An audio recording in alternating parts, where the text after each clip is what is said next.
En esta mañana quisiera, como lo mencioné, que pensáramos en la iglesia, en particular su naturaleza y su funcionamiento. Me refiero a la iglesia de Cristo.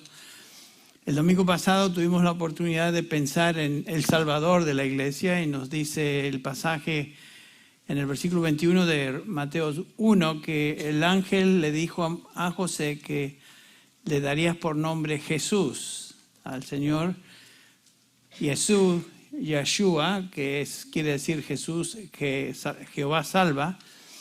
Y la razón por la cual le darías ese nombre es porque salvaría a su pueblo de sus pecados. Su pueblo es una referencia a la iglesia, aquellos que Él vino a redimir, aquellos que Él vino a dar su vida de tal manera que ellos recibieran vida eterna. Cristo no murió simplemente para proveer un medio, sino que Jesucristo eficazmente vino a morir por aquellos que Él vino a salvar. Su sacrificio fue perfecto y eficaz, totalmente eficaz. Y hoy vamos a hablar un poquito acerca de ese grupo, entonces, ese grupo de los salvados, su iglesia, aquellos que pertenecemos a la iglesia del Señor Jesucristo. Y vamos a pensar en esta iglesia de una manera un poquito distinta. Es importante que entendamos bien qué es la iglesia y por supuesto que sepamos cómo la iglesia funciona, particularmente en el contexto de una iglesia local. Y quisiera enfocarme esta mañana en ciertos principios o características, marcas de una iglesia que le vamos a llamar distintivos de una iglesia bíblica. Este material lo hemos estado enseñando a través de los años, tanto en inglés como en español. No es nuevo para muchos de nosotros, pero no obstante es refrescante repasar lo que ya conocemos. Y particularmente pensé que sería apropiado terminar el año pensando en la iglesia local y por supuesto con miras al año que viene y cómo como iglesia local debemos funcionar. Como ustedes saben, y creo que se los mencioné hace 3 domingos, llegamos a la marca de 790 personas entre los 2 servicios y es algo que nunca habíamos alcanzado antes. Es un número realmente considerable. Yo recuerdo que cuando vinimos aquí a Grace Church hace 26 años, este año, va a ser 27 este año que viene, creo que teníamos un máximo de unas 165 personas, algo así, no sé si te acuerdas, Luis, pero era un grupo bastante más reducido de lo que somos hoy. 790 personas y la mayoría del incremento se dio en los últimos 3-4 años, particularmente después de la epidemia o la pandemia esta del COVID. O sea que si pensamos en nuestra iglesia hoy, la mayoría de los creyentes que están hoy aquí vinieron en los últimos 3 años. Entonces creo que es muy importante repasar estos principios sobre los cuales esta iglesia, Grace Community Church, tanto en inglés como en español, fueron fundamentados. Y creo que va a ser de beneficio repasar esto para aquellos que ya los conocemos. Pero en particular quiero que nos detengamos a examinar las bases de nuestro ministerio, pensando en estos principios bíblicos sobre los cuales esta iglesia fue establecida. Como dije, material familiar para muchos, pero para muchos, si no la mayoría, es material totalmente nuevo. Así que vamos a enfocarnos en esto. Yo le llamaría a este material catecismo básico sobre la iglesia local. A mí me gusta verlo de ese entonces. El catecismo es algo que se enseña en la iglesia una y otra vez para que los creyentes conozcan las doctrinas básicas, pero en este caso, catecismo lo voy a aplicar específicamente a la iglesia local y cómo una iglesia local funciona. No hay duda que Grace Community Church es hoy de un impacto singular en la vida de muchas personas alrededor del mundo hispano y muchas iglesias. Y este ha sido el resultado de la visión por supuesto, y liderazgo del pastor John MacArthur, que por más de 50 años ha estado y ha servido como pastor y sirve como pastor en esta iglesia. Es algo que creo ha servido de fundamento no solo para esta iglesia, sino para múltiples otras iglesias que siguen el modelo de Grace Community Church. Entonces, la pregunta que cabe y trataremos de contestar hoy es lo siguiente: ¿qué principios bíblicos sirvieron como guía principal a la filosofía de ministerio de esta iglesia y continúan siendo el enfoque de todo lo que hacemos, ya sea aquí o en todo lugar donde tenemos influencia ministerial?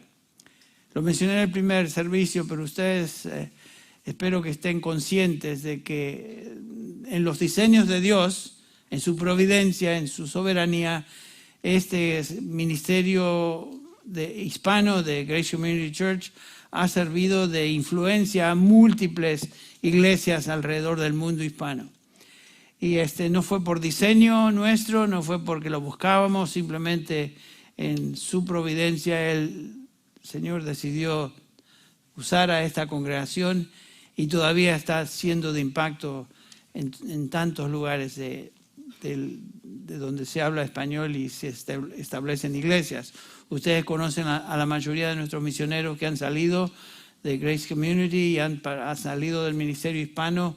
Esta semana yo estaba conversando con algunos y siempre me recuerdan el impacto que este ministerio hispano ha tenido en sus vidas y en sus ministerios, y realmente es algo que en la eternidad tal vez logremos entender, y no hoy tal vez en su magnitud, pero es algo que el Señor nos ha permitido hacer y nos sentimos privilegiados por esa realidad. Entonces vamos a ver estos principios. ¿A qué principios bíblicos sirvieron como base, fundamento para el ministerio de esta iglesia y de muchas otras? Tal vez la manera de decir lo mismo es hacernos la pregunta: ¿por qué es que hacemos lo que hacemos como iglesia? ¿Por qué esta iglesia es en un sentido distinta a la iglesia promedio? Muchos de ustedes han llegado a esta iglesia de diferentes contextos evangélicos, diferentes iglesias, y no les toma mucho tiempo darse cuenta que de alguna manera aquí en esta iglesia hay como un sabor distinto de ministerio al que estaban acostumbrados ustedes antes, y hay razones. Y tal vez la razón fundamental, la diferencia fundamental, es que esta iglesia está comprometida con lo que Dios dice en su palabra, y Él ha revelado en su palabra acerca de la iglesia. Lo que hacemos y el por qué lo hacemos está fundamentado solo y exclusivamente en la Escritura, no en algún manual de isla de crecimiento, no en alguna estrategia particular de fuente eclesiástica, no en las directivas de alguna denominación particular, sino simplemente en lo que la Biblia nos dice acerca de la iglesia, su naturaleza y cómo esta iglesia debe funcionar. Todo lo que hacemos, tanto personalmente como creyentes, como también aplicado a la iglesia, debe responder a esta pregunta: ¿qué dice la Escritura? No simplemente lanzarnos a diseñar un programa de la iglesia para este año 22 que viene y a ver cómo le hacemos para hacer algo nuevo, algo simpático, algo distinto. No, ¿qué dice la Escritura? Y la Escritura nos da la respuesta a esa pregunta. Y todo lo que hacemos, no solamente como iglesia, sino personalmente, debe responder a esa pregunta. ¿Por qué hago esto? ¿Qué es lo que la Escritura me dice acerca de esto? Por supuesto, existen distintos estilos hoy de ministerio de los que existían en el primer siglo. No estamos diciendo que estamos implementando exactamente culturalmente lo que se hacía en el primer siglo o algo por el estilo, sino que estamos simplemente hablando de principios de ministerio que no se han desviado del patrón bíblico y encontramos claramente establecidos en la palabra de Dios. Por supuesto que en el Nuevo Testamento hacían cosas que hoy no hacemos, pero en términos de ministerio y el por qué hacemos lo que hacemos, está basado exactamente en lo que Dios ha revelado en su palabra. Nuestra teología y práctica eclesiástica entonces está arraigada en lo que la Biblia nos enseña. ¿Qué cosas han formado y definido a nuestra iglesia y en lo que somos hoy? Pudiéramos mencionar varias cosas, pero me gustaría simplemente subrayar algunos principios que son principales. Las marcas o distintivos, le vamos a llamar a esto los distintivos de una iglesia bíblica. Esto es lo que enseñamos en Grace Community Church, tanto en inglés como en español, y lo hemos estado enseñando por años. Y hoy, al término de otro año y en la antesala del año que viene, queremos repasar una vez más. La primera de estas marcas o primer distintivo de una iglesia bíblica es, como esto lo indica, su compromiso con la autoridad absoluta de la Escritura. Lo que hacemos está basado en la Escritura. Cuando hablamos de la autoridad absoluta de la Escritura, estamos diciendo que la Escritura es la única autoridad de la iglesia. No es un hombre, no es una denominación, no es un grupo eclesiástico. La autoridad de la iglesia se encuentra en la palabra de Dios, nada más. Yo no soy la autoridad de la iglesia, ningún anciano es la autoridad de la iglesia. La iglesia no tiene un papa que es la autoridad sobre ella. Todo eso es extra bíblico. La autoridad de la iglesia es y se encuentra en la palabra de Dios. Por eso hacemos lo que hacemos. Por eso continuamente estamos enseñando y abriendo la palabra para ver qué es lo que la Escritura nos dice. Y por supuesto nuestra respuesta debe ser obediencia a lo que esta Escritura enseña. Fuimos regenerados por medio de la palabra de Dios. Nos enseña la Escritura, por ejemplo, en 1 Pedro capítulo 5, 1 Pedro 1, 23, nos dice el apóstol Pedro que habéis nacido de nuevo, no de una simiente corruptible, sino de una que es incorruptible, es decir, mediante la palabra de Dios que vive y permanece. Fuimos regenerados, fuimos nacidos de nuevo mediante la palabra de Dios. La palabra escrita o la palabra enseñada, pero fue la palabra de Dios la que nos trajo a salvación finalmente, o que Dios utilizó para traer salvación a nuestras almas. Estaba hablando con un hermano que muchos de ustedes conocen, Lance Quinn, quien fue pastor asociado de esta iglesia cuando nosotros recién llegamos acá hace 26 años. Estaba hablando con él hace 3 semanas en Florida y me contaba él cómo llegó a Cristo. Y yo no sabía cómo él había sido convertido y regenerado. Y él me decía que un cristiano le regaló una Biblia antes de ir a la universidad y le dijo, tú vas a necesitar lo que este libro te enseña. Él lo tomó casi por cortesía, aceptó la Biblia, pero en su primer año de estudios en la universidad, él no era creyente para nada, era totalmente secular. Dice que abrió la Escritura en los Evangelios y comenzó a leer. Y el Señor utilizó la palabra escrita para traer arrepentimiento y fe a su vida. Y se convirtió. Pero fue por medio de la palabra. No fue porque vio una luz y escuchó una voz, sino que fue la palabra de Dios que llevó a cabo esa obra eficaz de transformarle. Entonces la palabra de Dios es eficaz para traer salvación y la palabra de Dios es también eficaz para santificar a los creyentes. Por eso el Señor Jesús dice en su oración intercesora por los suyos, Juan 17, Padre, santifícalos en tu verdad. Y después agrega, tu palabra es verdad. Entonces notamos inmediatamente, somos regenerados a través de la palabra, por medio de la palabra, mediante la palabra, y somos santificados también por medio de la palabra. Y sabemos que la palabra es la palabra escrita.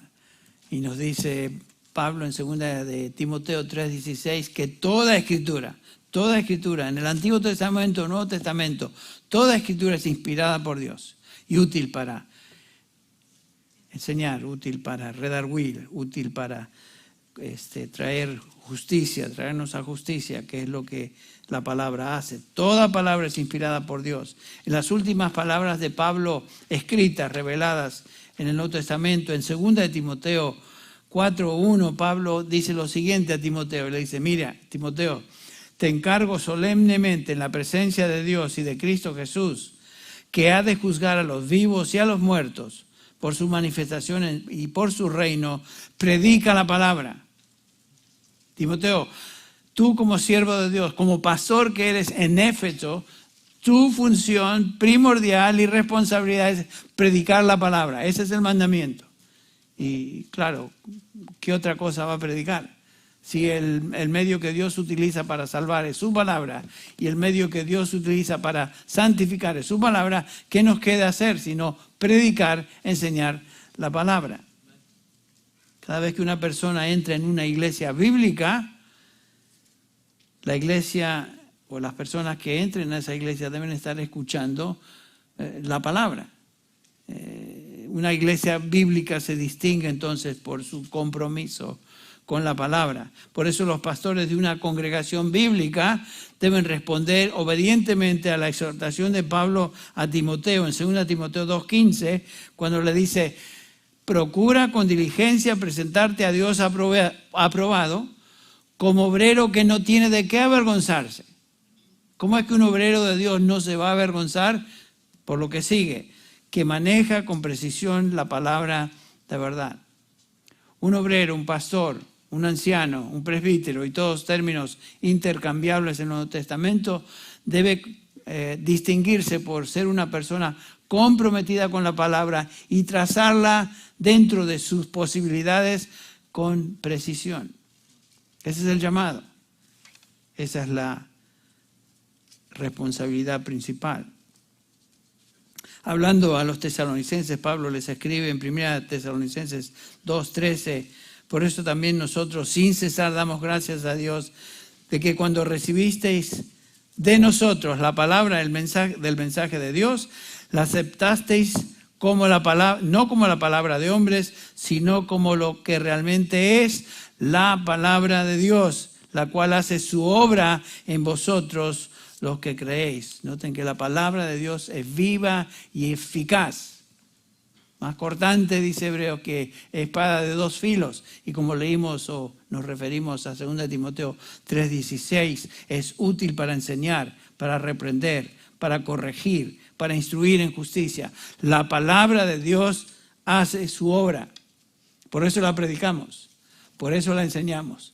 Y no dependemos de nuestra astucia o de nuestra habilidad en esta manera u otra manera, sino que independientemente de nuestras habilidades, Dios utiliza su palabra. Por eso a mí me encanta que cuando ustedes como congregación escuchen la palabra de Dios de este púlpito, no tienen que depender de una persona, sino que Dios ha levantado a varios maestros dentro de nuestra congregación para enseñar ¿qué?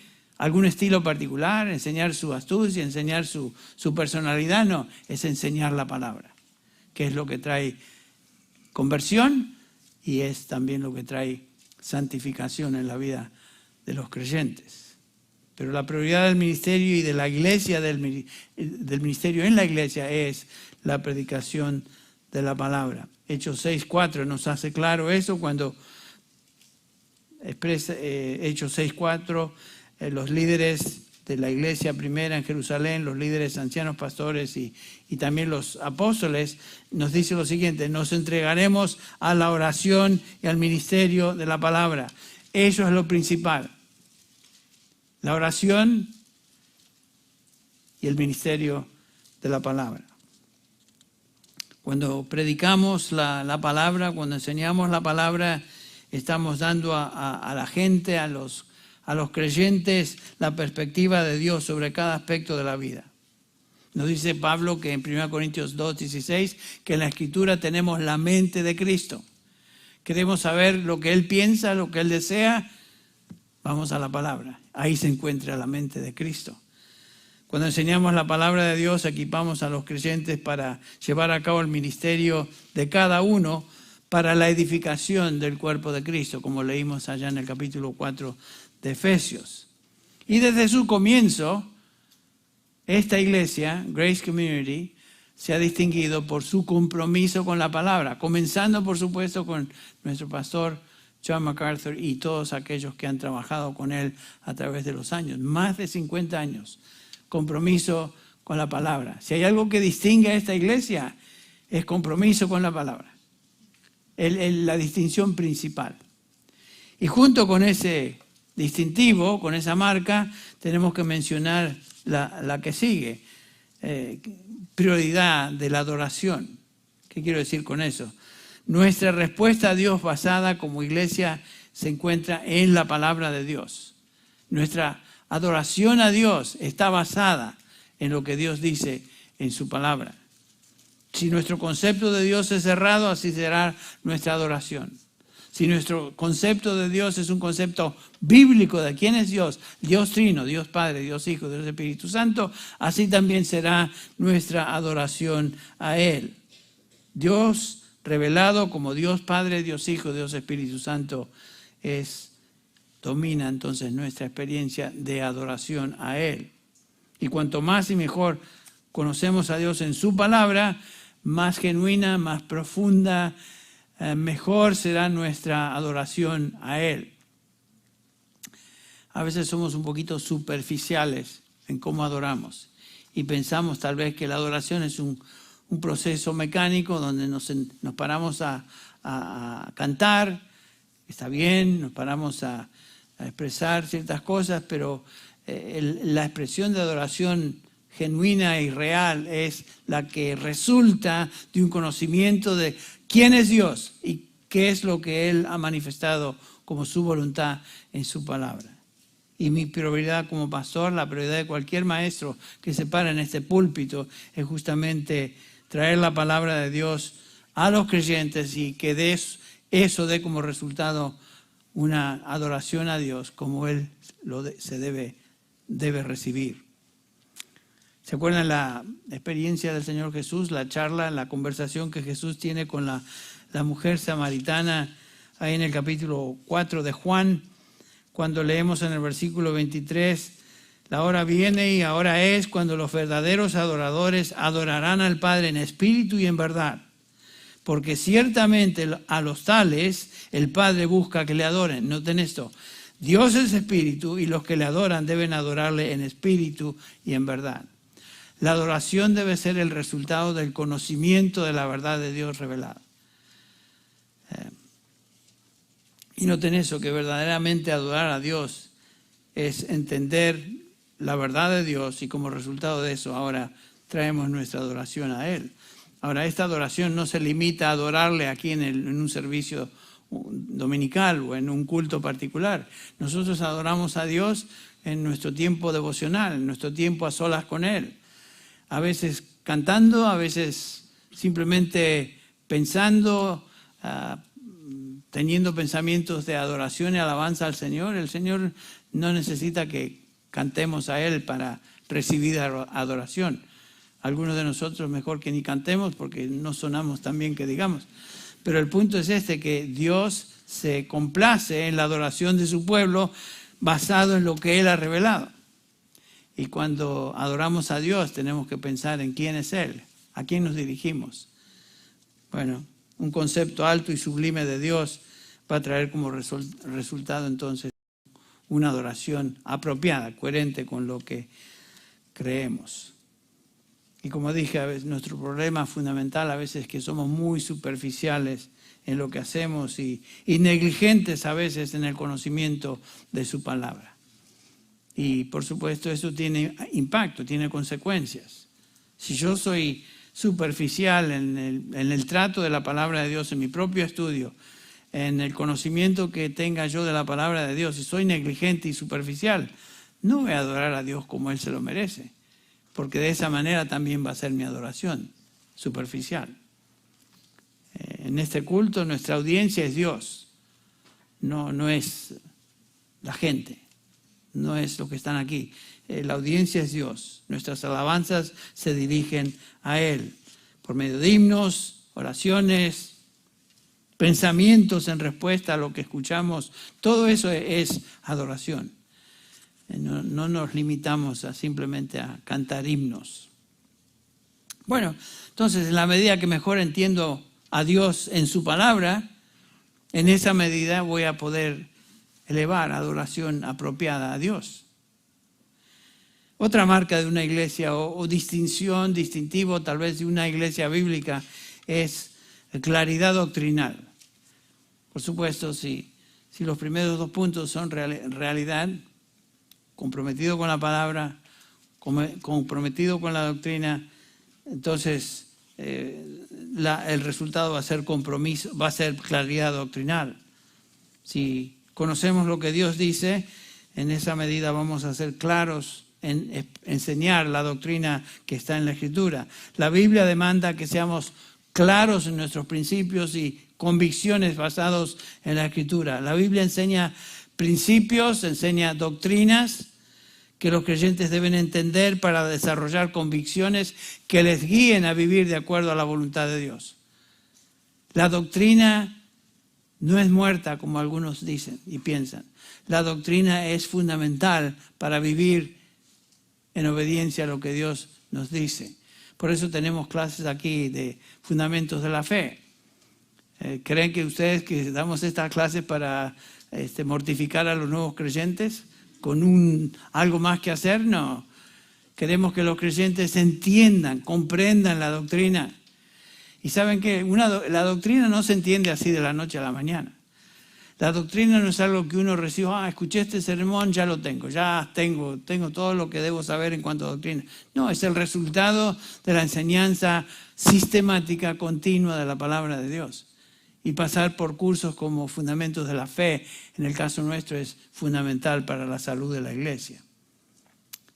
Por supuesto, lo que se enseña a través del púlpito es la palabra de Dios. Y lo más importante es la palabra de Dios. No es contar historias, no es contar anécdotas, sino es hablar y trazar la palabra de Dios. La Biblia contiene un cuerpo de doctrina que debemos conocer. Notamos desde el principio de la iglesia, desde el inicio de la iglesia, allá en el capítulo 2 de Hechos, cuando nace la primera iglesia, que los creyentes, después de escuchar el mensaje de Pedro, el primer mensaje registrado de Pedro allá en el capítulo 2 de Hechos, nos dice el pasaje que se convierten 3.000 almas.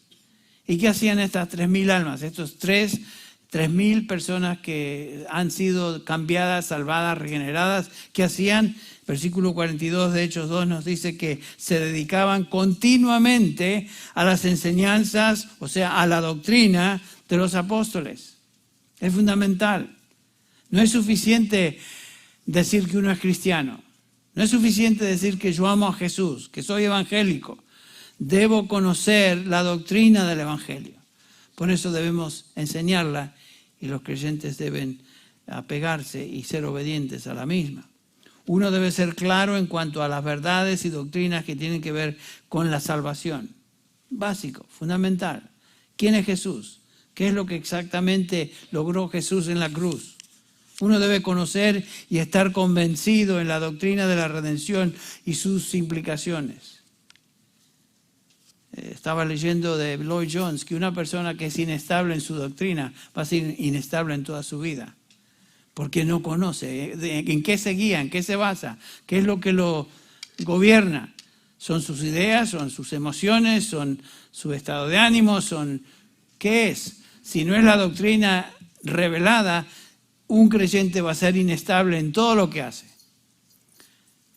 Ustedes, si son como yo, se levantan un día con el pie derecho, otro día con el pie izquierdo, y me refiero a lo siguiente, que un día uno se levanta y tiene ganas de leer la Biblia y orar. Otro día se levanta uno y tal vez no tiene tantas ganas. Entonces, ¿qué hago ese día que no tengo ganas? Hoy no tengo ganas.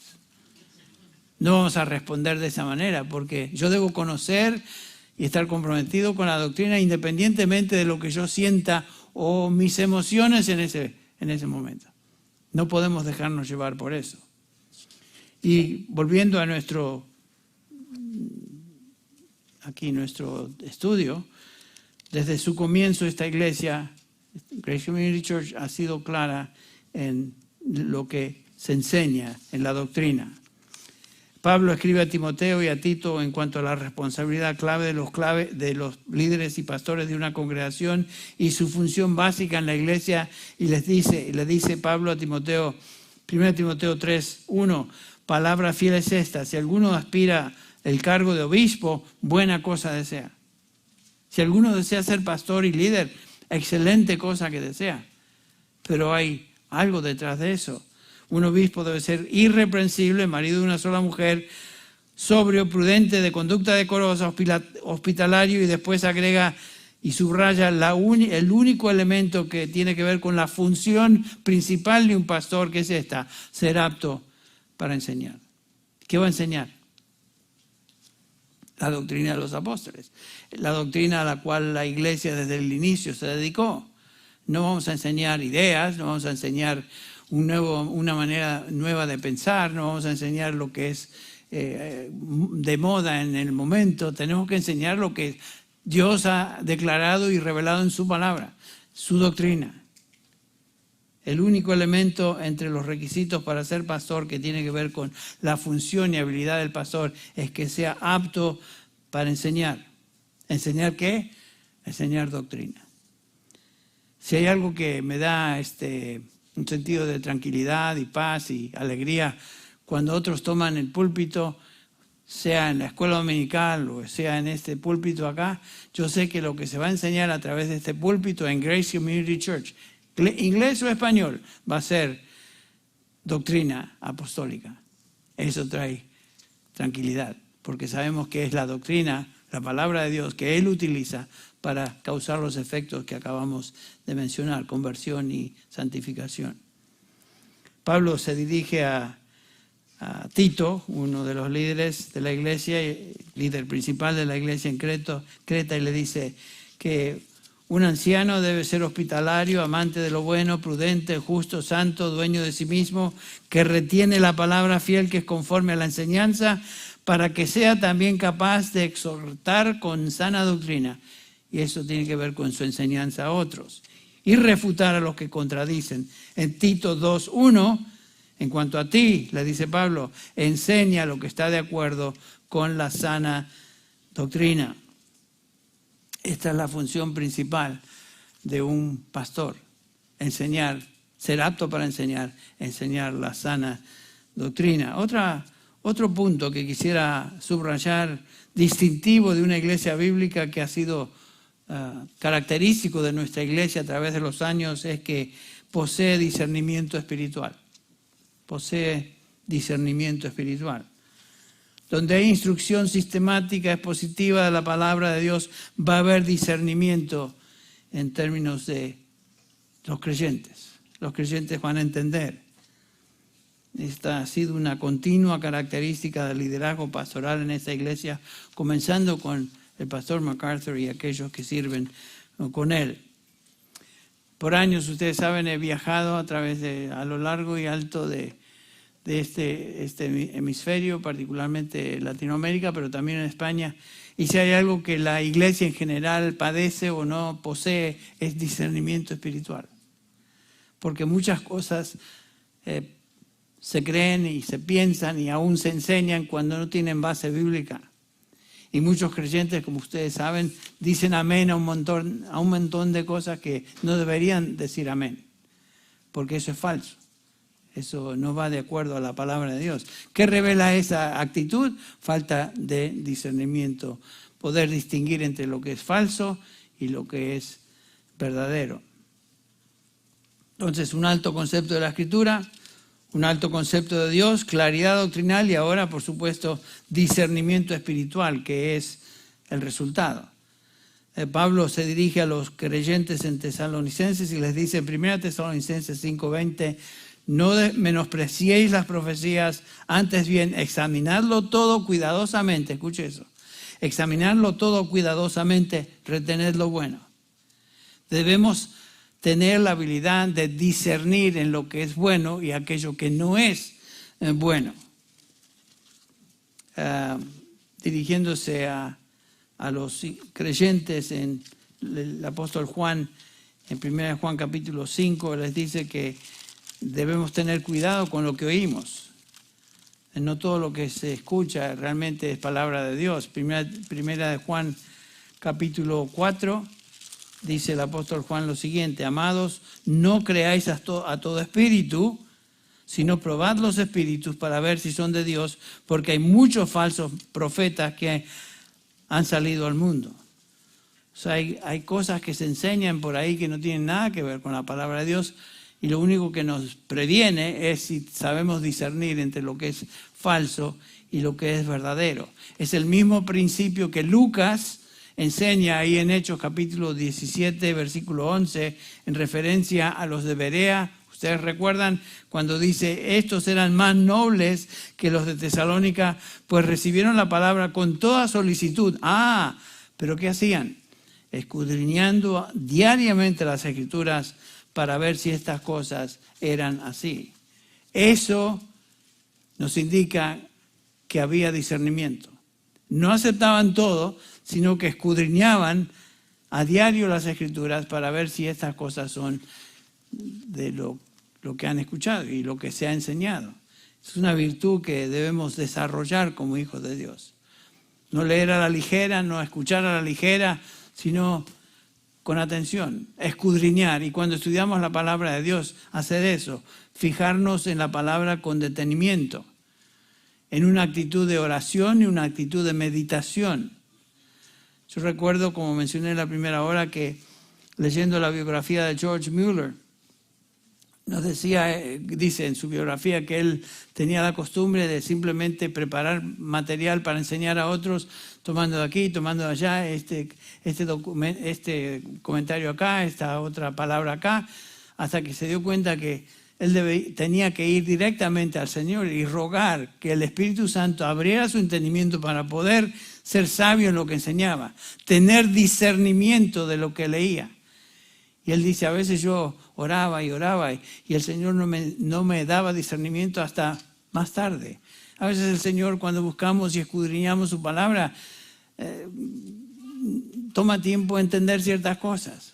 Pero si perseveramos, si escudriñamos y tenemos la actitud de los de Berea, que con toda solicitud buscamos su verdad, Él va a enseñar.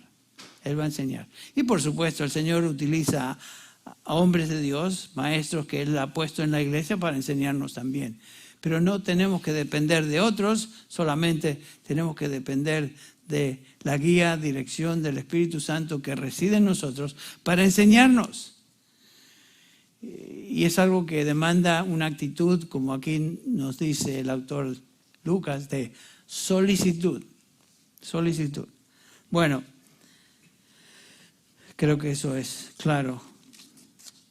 Dice Pablo en Colosenses 2:8: mirad que nadie os haga cautivos por medio de filosofía o vanas sutilezas, según las tradiciones de hombres, conforme a principios elementales del mundo, y no según Cristo. En el capítulo 4 de Efesios que leímos, versículo 14, es que no debemos ser niños, sacudidos por las olas, llevados de aquí para allá, por todo viento de doctrina, por la astucia de los hombres, por las artimañas engañosas del error. Una persona que no tiene convicción doctrinal va a ser una persona inestable. Va a ser llevado por esta ola o la otra ola. Una persona que no está fundamentada en lo que Dios dice en su palabra, en su palabra, en su doctrina, va a ser una persona inestable. Por eso procuramos continuamente acá preparar a los creyentes en el conocimiento de las doctrinas fundamentales de la fe, para vuestro bien y también para que puedan enseñar a otros lo que Dios dice en su palabra. Esto es lo que continuamente buscamos hacer como pastores y siervos de esta congregación. Enseñamos, advertimos, trazamos dentro de nuestras posibilidades correctamente la palabra y la enseñamos a otros. El propósito es producir una iglesia madura, una iglesia que crece en madurez. Si hemos crecido en número, no hay duda. 790 hace 3 domingos, comparado con lo que éramos hace 3, 4 años, es una gran diferencia. Pero gracias a Dios que estamos creciendo en madurez también. Y lo podemos ver al conversar, al tratar con los hermanos. Nos damos cuenta que hay crecimiento espiritual. Y eso trae un gran sentido de satisfacción a aquellos que el Señor ha puesto aquí para supervisar y liderar en la iglesia. Otra característica de una iglesia bíblica es esta: la santidad personal de los creyentes. Una iglesia bíblica que traza y se preocupa y está comprometida con trazar la palabra de verdad va a producir un grupo de hermanos que son santos en su manera de vivir, que es el deseo y la meta, por ejemplo, de Pedro en 1 Pedro 1:14, como hijos obedientes, no conforméis a los deseos que antes teníais en vuestra ignorancia, sino que así como aquel que os llamó es santo, así también sed vosotros santos en toda vuestra manera de vivir. Dios es nuestro Padre. Pertenecemos a su familia. Él es santo, como estudiamos el domingo pasado. Santo, santo, santo, sublimemente santo. Y por lo tanto nuestro Padre quiere que sus hijos vivamos a la luz de lo que somos. Sed santos porque yo soy santo. Dios quiere que los suyos seamos santos en toda nuestra conducta, separados del pecado y por supuesto separados para Él, consagrados para Él.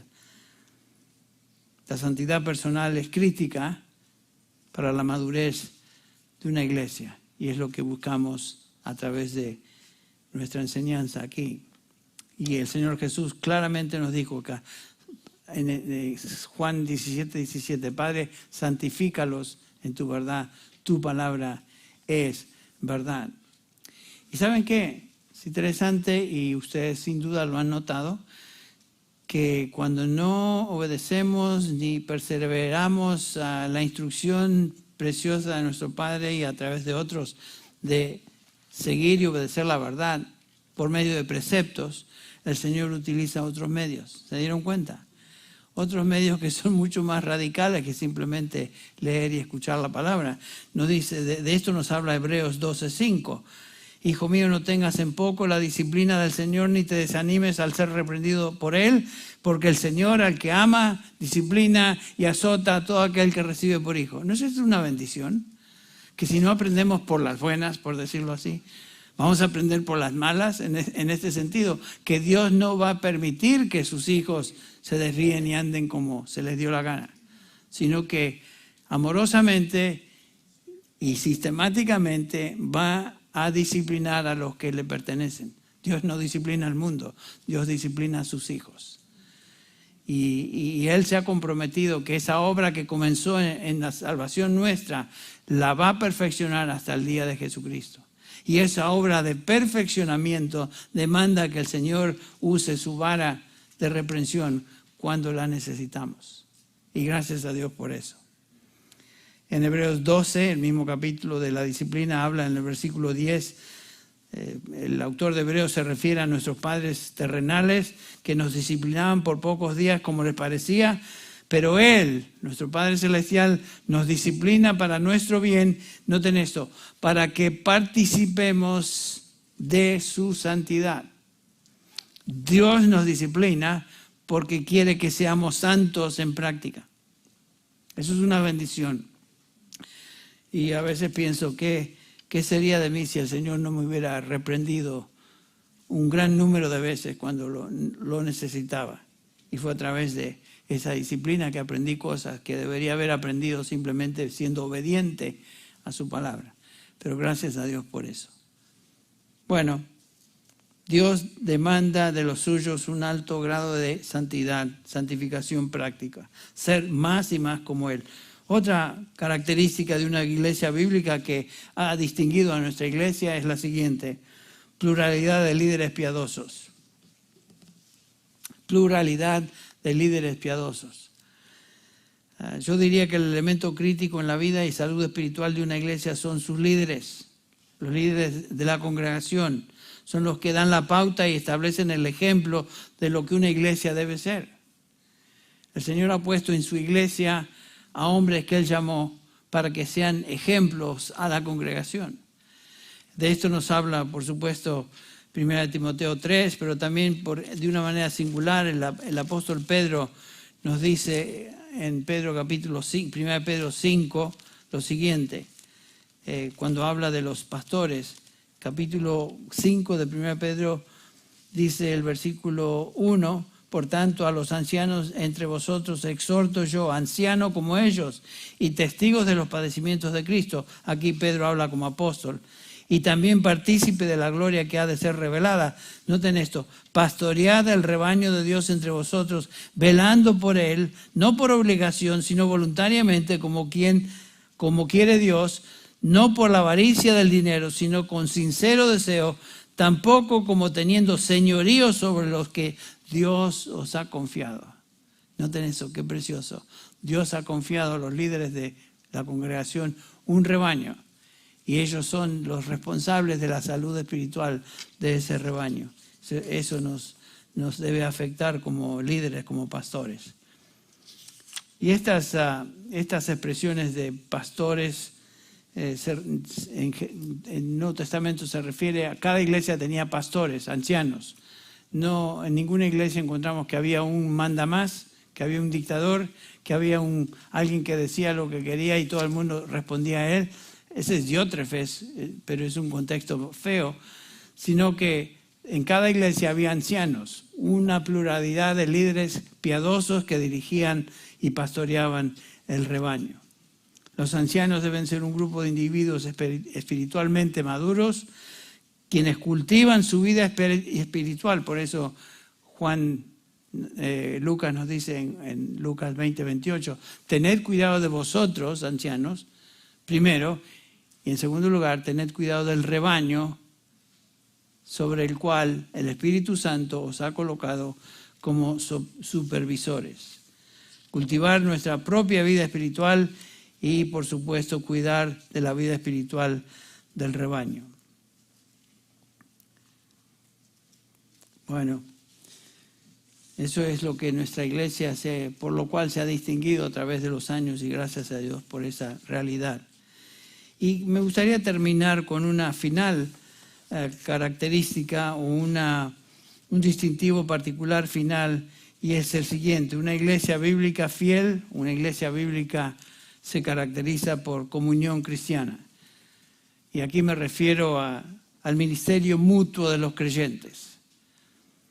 En el Nuevo Testamento, una y otra vez, leemos acerca de los dones espirituales que Dios ha dado a los miembros del cuerpo de Cristo, y también leemos acerca de estas expresiones que van unos a otros, el compartir unos a otros, confesar nuestros pecados unos a otros, orar unos por otros, perdonarnos unos a otros, exhortarnos unos a otros, etc. Una serie de ministerios que tienen que ver con el ministerio mutuo. Una iglesia necesita este ministerio para la salud de todo el cuerpo. Por eso es imposible tener un ministerio mutuo de edificación si estamos sueltos.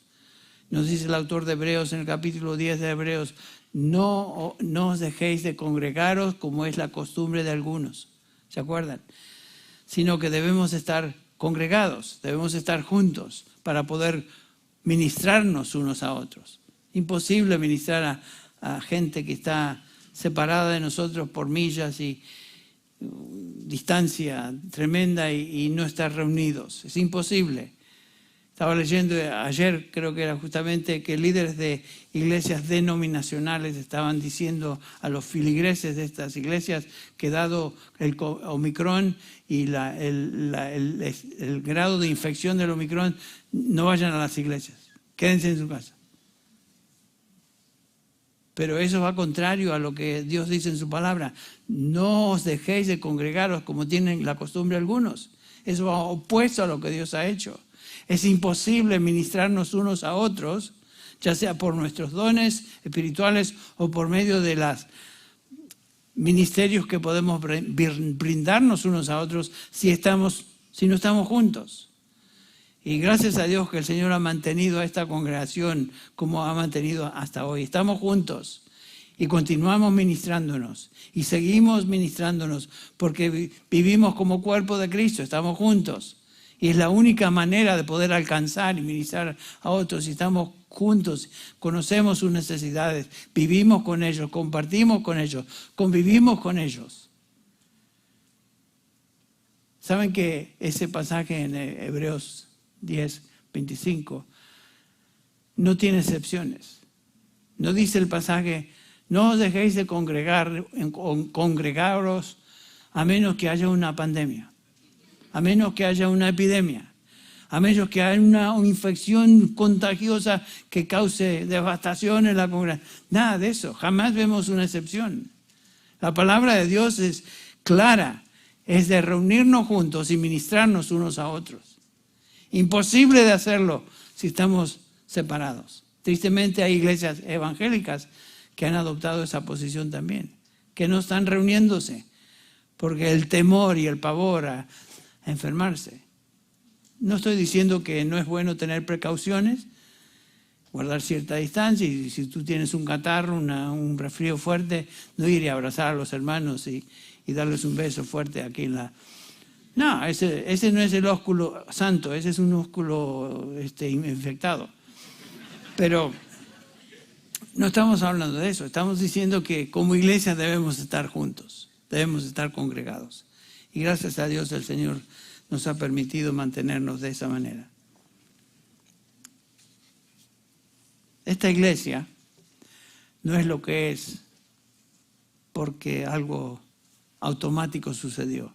Esta iglesia es lo que es y ha tenido el impacto que ha tenido y tiene porque ha sido obediente a los mandamientos y a los preceptos y a las exhortaciones que la palabra de Dios nos indica. Y por esa razón somos y estamos donde estamos y crecemos y estamos siendo bendecidos por Dios. Porque Dios siempre bendice la obediencia a su palabra. Siempre. Y si Dios es por nosotros, ni el Omicron nos puede afectar. Sí, no quiere decir que no nos vamos a infectar, pero el Señor protege a su iglesia, a los suyos. Bueno, qué preciosa realidad es que esta iglesia ha sido obediente, ha sido comprometida con la autoridad de la palabra y lo que la palabra nos enseña, y el Señor a través de los años ha bendecido de una manera singular. Y por supuesto aquellos hermanos que han salido de esta iglesia y están ministrando en otros contextos, están simplemente duplicando y reproduciendo lo que han aprendido acá, bajo la autoridad de la palabra de Dios y hombres de Dios que han tenido impacto en sus vidas. Vamos a terminar en esta mañana y concluir en una final palabra de oración. Padre Celestial, gracias te damos por tu palabra. Gracias te damos, Señor, por la obra que estás llevando a cabo en esta congregación y en cada uno de tus hijos aquí. Señor, gracias porque la razón que tú nos permites ser de bendiciones, porque a través de los años esta iglesia, los líderes de esta iglesia han sido fieles a tu palabra y en enseñarla con cuidado y precisión a otros. Señor, ayúdanos a nunca olvidar la razón de nuestra bendición, eres tú. Y Señor, es obediencia a ti lo que queremos continuar haciendo. Señor, te pido que bendigas a cada persona aquí presente. Señor, que tu palabra tenga cabida y tenga, Señor, impacto en sus vidas, de tal manera que cada uno podamos continuar llevando a cabo la tarea que tú nos dices, a cada uno como hijos tuyos. Bendice a tu pueblo aquí, despídenos, Padre, con paz, con bendición, meditando, Señor, en las verdades que hemos considerado hoy. Y, Señor, que nos regocijemos en tu palabra. Señor, gracias te damos. Gracias por este año que culmina esta semana. Ayúdanos a ser fieles hasta el fin. Y gracias te damos, Señor, por este próximo año al cual nos enfrentaremos con sus luchas. Basta cada día su afán, nos dice tu palabra. Ayúdanos, Señor, sin embargo, en medio de todo, a ser fieles a ti, porque tú prometes bendición. En el nombre de Jesús. Amén.